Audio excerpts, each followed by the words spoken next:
Welcome to the Business Spotlight series. I am Everardo Resendiz, known around here as Coach Ever. I am a certified executive and business coach in Action Coach in Northwest Louisiana.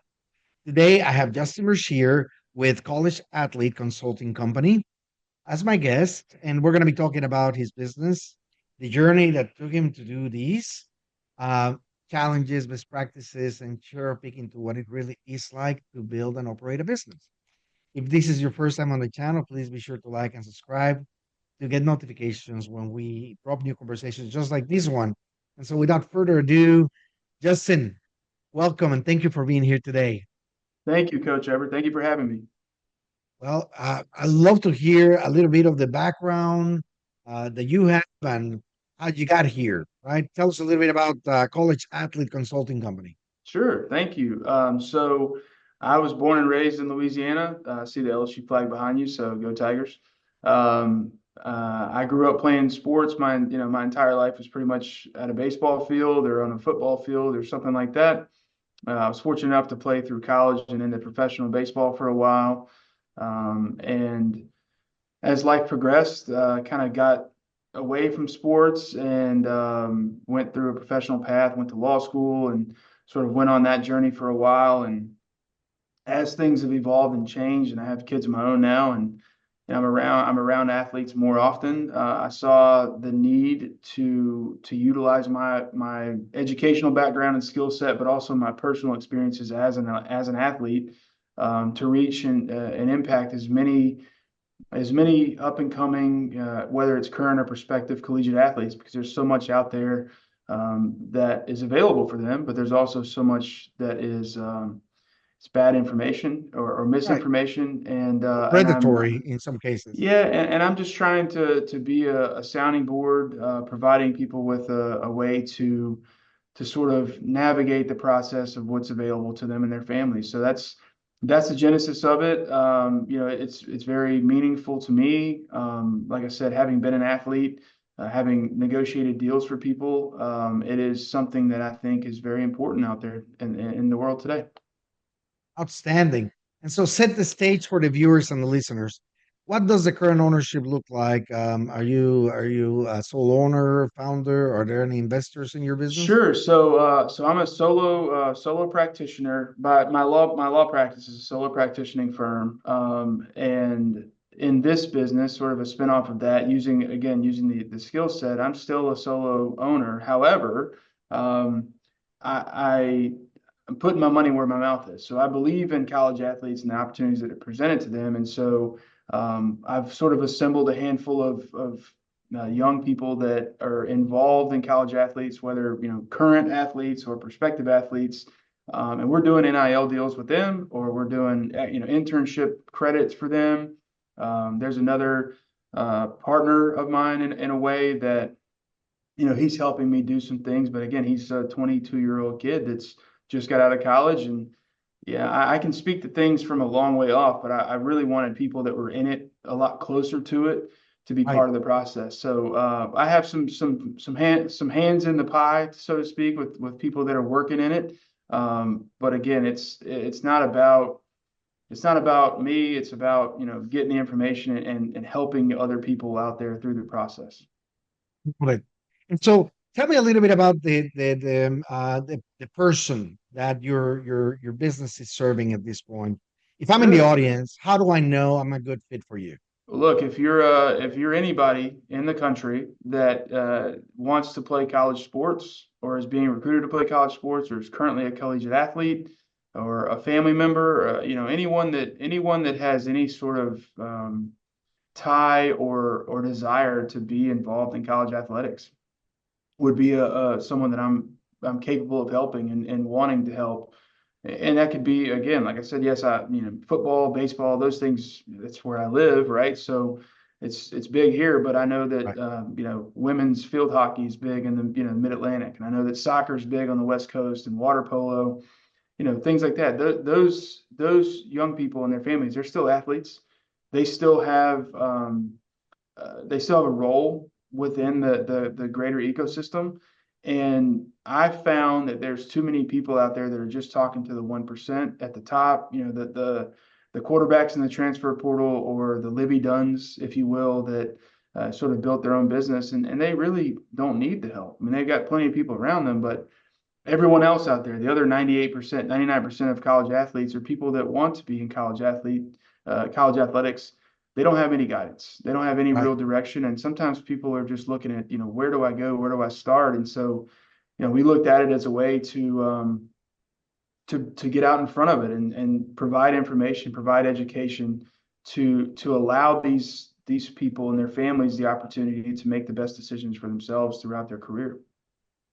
Very good. And so, I mean, I'm like anything else, there's a lot of information online that, Mhm. if you Google right, so you may get only Mhm. 3 million answers for. And so, with all that also comes that flood of options that you just really Mhm. don't know where to go. And there's nothing like being able to communicate with somebody and ask the questions because they live, breathe, and die by it. That's And right. so I can see why this is attractive. And so I'm sure you're not the only person in the country that is offering this sort of type of thing, but what makes you then different than most of the So offerings out there? yeah, so there are other services that do this sort of similar thing. Maybe not as broad as I'm looking at it. There are a lot of, I mean, you can Google right now and you see, hey, how to get recruited, right? How to build your NIL brand, and those are slivers of it. Again, going back to the 1% of athletes, they're going to be approached by agents. They're gonna have agents that are gonna come and tell them a bunch of stuff. So there's gonna be information that's out there and readily available for people. Um, I'll say this, I'm not building something to help you get recruited. I'm not building something to help you do your NIL brand, but I'm building something to help you understand what's out there and what's available to you. And that's sort of taking a different approach. Is how I feel like that we've sort of separated ourselves a little bit from the other services or other providers that are out there. One, in what we offer and how we approach it, but two, again, I mean, I have the unique perspective as a former athlete myself. I've hired agents, I've fired agents, I've made decisions about where to go to school, been recruited, done the whole thing. We didn't have the transfer portal back when I played, but there was some, decisions about do you transfer, and so I've lived it. Um, And the implications of those decisions. And that Very really much is, so. Very yeah. much so. And so that's, something to think about because again, and I'm an NFLPA agent myself. I represent athletes to the NFL draft, and I've worked with people in the transfer portal anyway. But the decision-making process and the way that we go about obtaining information and putting it all out on the table and sort of working through it, I think it's a very unique perspective because, again, having that personal background is one thing, but then professionally, I mean, I've practiced law for 12 years. I've negotiated, big time contracts and big time deals with billion-dollar companies and, individuals. So it's sort of the same idea, but I'm a very firm believer that people are smarter than they give themselves credit for, first of all. But they can be led astray without the proper information. So my job, I look at it and say, hey, look, we're going to go get all the information. We're going to get the most honest, the most transparent, the most available information. And we're going to talk through all the different decision points that you're going to have to go through with you and your family with the ultimate goal of where you want to end up in the end, right? So it's a different approach. And I can say that because look, again, I've been as an agent too. So sometimes, the decision is I want to go to the place that's going to pay me the most money and give me the best opportunity. Well, then that's two things. You're talking about, a young lady who's trying to figure out where to go to school. It may be how safe is the campus, right? What is what to get into? What does she want to do with the rest of her career? Where does she want to be? There's a lot more that goes into it potentially. It's just as a Right. simple example. So, you know, um, I really try to be as patient as possible with forcing decisions on anyone, and I try to get as much information, try to understand the individual and what they're trying to get out of the opportunity that's in front of them. Understand the background. So, families, significant others, right? I mean, again, speaking from experience, I was married when I was still playing baseball, and I'm thankful that my wife was there when I got released. Because I leaned on her about what do we do next? Where do we go next? And so I had that experience with her, and so I'm trying to put something out there that I don't really see is there in the holistic way that we're approaching it. So, and I look, love it. I know that I'm not for everybody, and I'm okay with that. I'm perfectly comfortable with that. And if somebody were to come to me and say, "Hey, I'm looking for X," and it's something that I can't do for them or don't feel comfortable doing, then I'm the first one to pick up the phone and help them find somebody that'll do it. So there's there's a way to help people without directly helping them in some circumstances, and I think that we're uniquely positioned to be able to provide that and offer that to people. Outstanding. Well, what's one thing that you wish more people knew about college athlete consulting company? Um, well, I don't know if I could say about the company itself. I think there's a lot of things I wish people knew about what it went into, what actually goes into being a college athlete, what actually goes into maximizing your opportunities that are in front of you, especially with what's out there today with NIL, with all the educational tools that are available to these young people. But more importantly, the networking that you'll be able to do as an athlete, the exposure that you have to brand partners or business people in the community, and the opportunities that you have that most students don't have. And that's something that we're really trying to push is education and expanding the understanding of a collegiate athlete that, hey, like, yeah, you're going to play a sport in your season, but 365 days a year you're a college athlete, and for the That's right. entire time you're in college there's so many opportunities available for you to take this 4 to 5 year window of your life and make the next 40 to 50 years of your life that much better because of what you experienced and what you gained in that short period of time. It truly is a holistic approach, Correct. you're right. I mean, there is perhaps not a one point, one place where people can go to that they can rely on to do these right. Which then leads me to marketing. This is Mhm. something that is vital for every business because this is what that's about, right? What information do we put out there for people to find us, right? To I, come and knock on your door and say, "Hey, hey, I'm here." social media is a double-edged sword. It's vitally necessary in today's world, but it's something that I just completely despise doing. I would rather be in the moment, live in the moment, and just go on about my business. But you have to document things, you have to put them out there. And look, the idea for us is we know that that's part of what we have to do, but we also are taking a very grassroots approach. I mean, I've talked a little bit earlier about the actual college athletes that are working in the business, right? So they have friends and they are going to talk to people and they have, whether it's on the team or competitors or whatever it is, I want them to feel empowered enough to be able to go out and tell people, hey, if you got a question, let's just call Justin, text him, man. Like he'll help you out, whatever. And I think there's a way to do that. Um, we do a lot of speaking at events for especially for young people coming up, like even before high school, right? Like setting the foundation for middle school kids. Hey, if you're now you're really good, right? But you're about to get to the point where everybody starts getting bigger and stronger and faster, and life starts to happen to you. And so, if you really want to be successful in whatever you do, you have to figure out the path. And so, we're trying to reach more people before it becomes an issue with them and they get caught up in the whole system. So, um, it's we're going to have parts of it, these kinds of things. I appreciate the opportunity to come here and tell this story, and obviously reach a different market than I'm living in right now. So, the idea is to get it out there. I'm actually in the process of writing a book. So we hope that that's going to help, get the message out across the country as well. So we'll see, Yes, man. I'm following the passion. I'm following the excitement and the opportunities that have been presented to me. very good, very good. And so, I mean, you mentioned grassroots approach.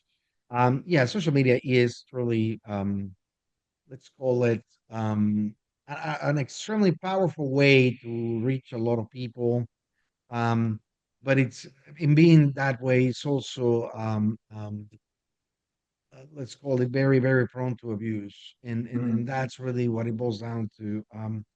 And there are many ways that you can do that, but I think that a good business approach to this is like you're putting together, I have to, or I need to get into these media, Hmm. um, but I also need to complement what I'm doing with some more, let's call it on the ground activities, right? Sure. And so I'm gonna ask this because I don't know how far along you're on that road, but I'm sure that there's people that have already come into your orbit, people who are Hmm. interested in some ways. Hmm. How do you track leads? How do you make sure that everybody gets service to at least a level in which they can count on you That's a great question. to I provide probably I some of that? probably need a better I probably need a better CRM, you know.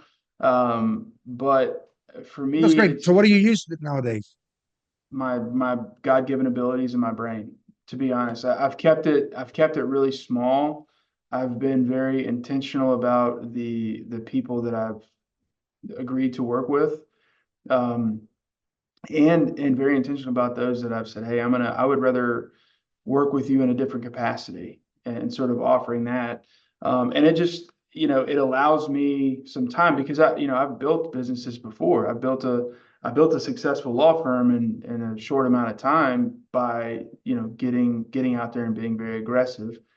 And as it sort of hit the height of it, I realized that, maybe this isn't the path that I should be on. I could do good work, but in order to continue to scale or continue to do the things that society tells you need to do, it wasn't worth it for me from a time standpoint, from a monetary investment standpoint, from a practice standpoint. It just didn't make a lot of sense, enough sense for me to do it. And so, um, shifting away from that mindset was sort of the genesis here too. Is I can do a lot, I can deliver a lot to a lot of people, but it doesn't have to be so intense all the time, right? So it's just kind of tempering that.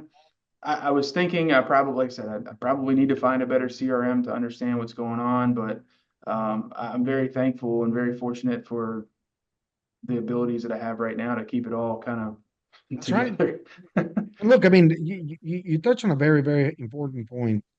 Like, you know, what we see often is people pursuing what they're being told that they need to Hmm. do because of the skill set that they have. Hmm. And in what we do, we find a lot of people who are really not satisfied with the life that Hmm. they're leading, right? That's right. So you're taking the or having the courage to move into the realm of this is truly where I think I can make a big difference. This is where I can see the biggest need, and I'm willing to go and put the effort and sacrifice into it. Isn't Hmm. a common story. It is not.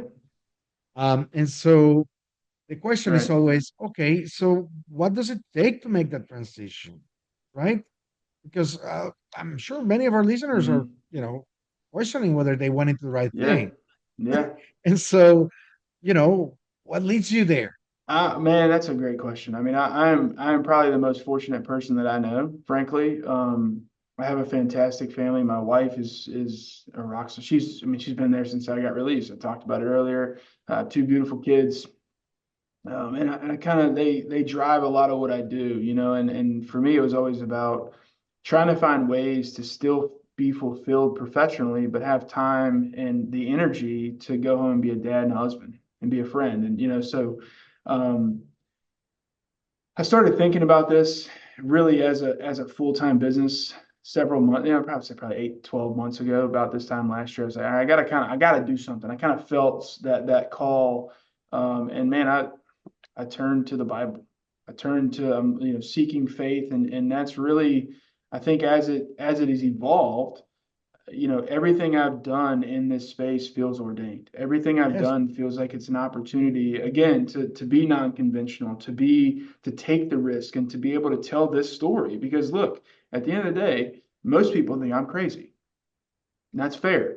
I was running a successful law practice. I was, generating a lot of money as a litigation attorney. But the fulfillment wasn't there. The stress was there. And the things that were detracting away from what I wanted for my life and what I felt I was called to do, it was sort of tied up in that practice. And so having faith and still, I mean, it's a daily testament. I walk in it every day. I mean, I think about it every minute of every day. Um, and I have I've completely, um, protected by my family, and I have complete faith in the Lord and to continue to bless my path. So that's Right. I mean, honestly, man, that's what it is. and look, I mean, I know that it's a transitional, right? It's Mhm. not It's a tough a transition, but it's worth it, man. It's but worth it. but I was talking with somebody not 2 days ago in another interview, and we were jokingly saying, if you're not questioning whether you're in the right place at least once a week, you're not doing it hard enough. Hmm. So, it's all part of these, and that's really what is going to keep it going and growing for you. That you truly believe that this is where you're being called to Hmm. operate, and so I congratulate you for that. Again, I don't Thank you. see many people taking that leap. Um, it's a difficult one when you're in a good place and Yeah, it is. you're, It you're is, and finding I you're couldn't, not like I said, finding that fulfillment. I couldn't do it without my family and without the Lord. I mean, that's There you as go. simple as it is. I couldn't do it. All right, well, let's then look a little bit further down the road, right? Hmm. So, you know, what comes next for you? What do you see these business going in the next 3 to 5 years? Sure. So we're actively working on some, again, like I kind of alluded to earlier, there's so much information and it happens every day. I mean, I'm bombarded with emails every day about, you know, for instance, is the NIL Go part of the college sports thing? Is that really going to be this? Or, I read this morning, Tennessee changes from Nike to Adidas, and it's part of an NIL thing. Like, there's so much going on. There's litigation going on all over the place in college sports. And so, what the goal is initially is to build, and we're actively working on building a system that will absorb and compress and digest the information that's out there and give it to the people that we're working with in an easily compatible, readable, approachable way so they understand, yeah, like all the stuff about NIL that they're talking about is out there, but it may or may not impact me. It may or may not, inform my decision, but I want to know about it. So Yeah. education is a big part of it, not only from that standpoint, but you know, I'm a very firm believer that I'm in this position I am today by the network that I built in college. I mean, I still talk to teammates from 25 years ago. Mhm. Still talk to people that were involved in the program to this day. And so, that network is very helpful. And so helping people understand like the captive opportunity there in front of them, educating them about it, empowering them to go make something for themselves. That's really what the vision is. And then there's some other things that we're planning on doing. Like I said, the book is part of it. But hey, I can't be everyone's agent. I'm only licensed in the NFL, first of all, but even in that capacity, I can't do it to do it the way that I feel is the right way to do it. It takes a lot of energy, it takes a lot of effort. And so I've decided I'm going to hone that down for myself and limit that. But I will help people find an agent. I'll help them vet the agent. I'll help them understand the questions to ask and the process that they need to go about to pick someone and understand if they need an agent, why they may need it, sort of help them understand it and craft a plan for their life. There are things that we can do like that. I've worked with some partners on some educational videos, sort of talking with athletes about, to athletes about, hey, look, here's sort of some general things that you need to consider and do. And really, just being open to the opportunities that present themselves in sports. That is also a part of my growth to this point. When I first got out of law school, I distinctly remember telling my wife, like, I will never do X as a lawyer. 5 years later, I'm doing exactly what I said I wasn't going to do. I'm never going to do this. And so it's happening time and again. It's to the point I'm like, Yes. I'm just going to stop saying the things that I feel like doing or saying and just be receptive and be open to the opportunities. And so I don't want to put a ceiling on it. I don't want to put anything that would encapsulate it. More so, I'm working in sports and I have a unique skill set and a unique background, and so whatever comes of that, I will vet the opportunity and look at it to see if I think that it's impactful and meaningful. And if it is, then we'll go for it. If it's not, then we'll respectfully move on and continue to do the things that we feel are that are necessary in the space. I love it. I love it. And so, you've been at it now for a few months, almost a year now since you made the decision Hmm. to move into these. Um, what did you want to accomplish when you started? It's a good question. When I started, I think I looked at it as like, hey, this is a way to build relationships, and this is a way to sort of expand the ability to be an agent. If I can start helping people and, sort of build that trust, that's great. But then I realized, again, like going through the NFL draft last cycle and what all that meant and what that entailed, I said, I can't actually do what I thought the initial plan was. And so now I just want to impact and help as many people as possible, however they choose to be helped, right? I want to give them an opportunity because that is, again, going back to the unconventional nature of what we do here. Most of the time, people in sports will approach an athlete and they'll tell the athlete how they want to engage with the athlete, whether that's, hey, I'm a coach and I'm going to recruit you, or I'm a trainer and I'm going to train you. I'm a agent. I'm going to represent you. Like they come to the athlete and they tell the athlete what they want to do. I'm flipping that around and I'm saying I can provide you this sort of suite of things that are related to college sports or related to life around college sports, and you get to choose how you want to interact. The client, the customer gets to choose how they can best utilize our services. And I think that has been the biggest paradigm shift in what we've done since we started to where we are now, and that is informing the vision moving forward. We want to be a service-based business, and that can't be, we're going to tell you what we're going to do for you. It's going to be, hey, we can offer you all these things, and you get to pick what you want. And when you pick it, then we're going to deliver for you. And that's been how we structured it moving forward. You really are shifting the paradigm altogether through this. Well, and so as you think of the future, um, and you have all these young people that are working with you in a Mhm. way, right? Um, I'm sure you're gonna develop some more of those arms to be able to Mhm. reach more and have more impact. So you did mention that you've been a solopreneur in the law practice, Mhm. right? Mhm. Um, this is a different challenge, right? Very much so. Leading people into growth is a little bit different. And so, Mhm. what's your style there? What do you think is the approach? In what way? Leading people into Yeah, their the people that are working with you in doing all these.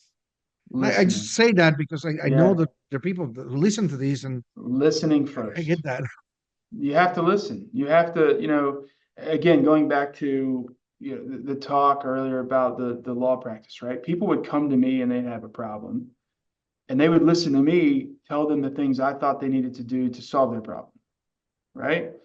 Now we flip that on the other side where people come to me and I want to listen to what their goals are. I want to listen to what they want to craft for their future, right? And then sit back and for them. Now it's empowering, educating them on what's available, surrounding their goals, and then empowering them to, I mean, look, we can all go hire somebody to do it for us, right? But if you do it for yourself, you're going to do it a lot better. And you're going to understand. Now, that's not to say that you shouldn't have people that you work with or people that you rely on. But if you're the one that's driving the decision making process for yourself, generally speaking, you're going to do a better job than somebody that you hire that may or may not care as much as you do about the project, the process, the project, whatever you're going through.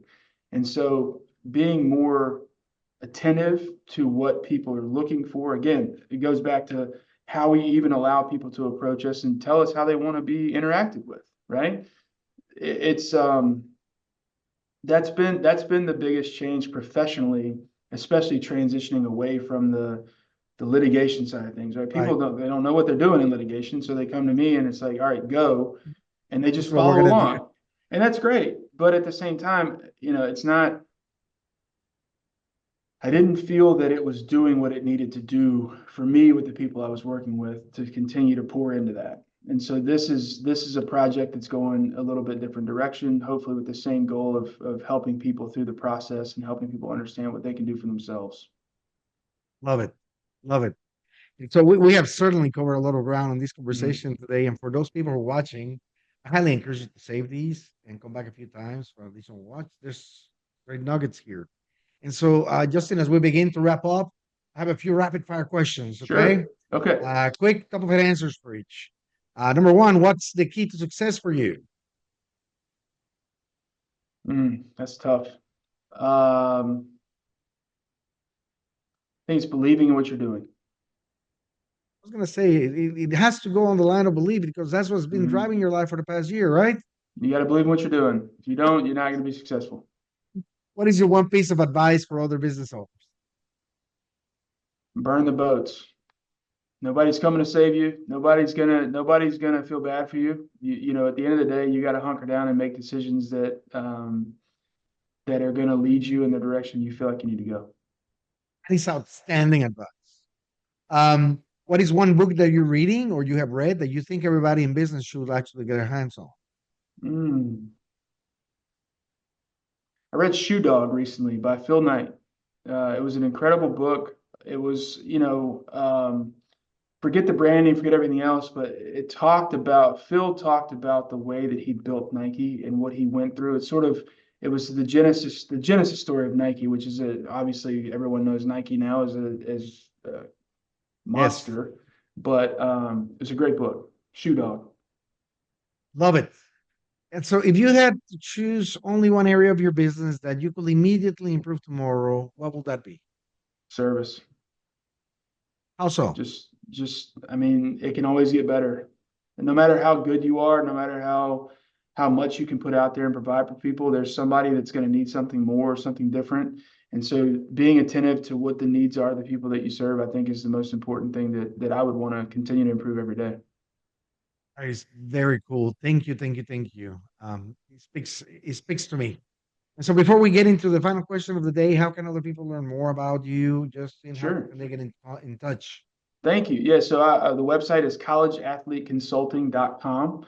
All one word, all lowercase. It's still being built out, but there's a way to get your information out. You kind of get to see some stuff. I'm also on Instagram. My personal Instagram is JS Brashear and college_athlete_consultant on Instagram and Facebook. We're on there too. And so, as we come to the last question, it's a little deep, right? Mhm. Because we work on inspiration all the time. What do you find is the most inspiring thing for you today? The love of Jesus Christ. I mean, I Yep, spend I spend time every day reading it and to think about the world that he entered when he entered it and what he went through to do what he's done and the lasting impression that he's left on the world. It's the most inspiring thing that I get a chance to encounter every day. outstanding. Thank you, thank you, thank you for joining us today and sharing all these with us. Thank you. Thank you to the audience for watching and sharing. And I do recommend you share these. There's somebody out there that needs to hear this message. They need to hear what Justin went through, and so make sure you let it out. And so until we see each other again, make it a great Thank day. you. Thank you for Thank the you, Justin. opportunity. Appreciate it.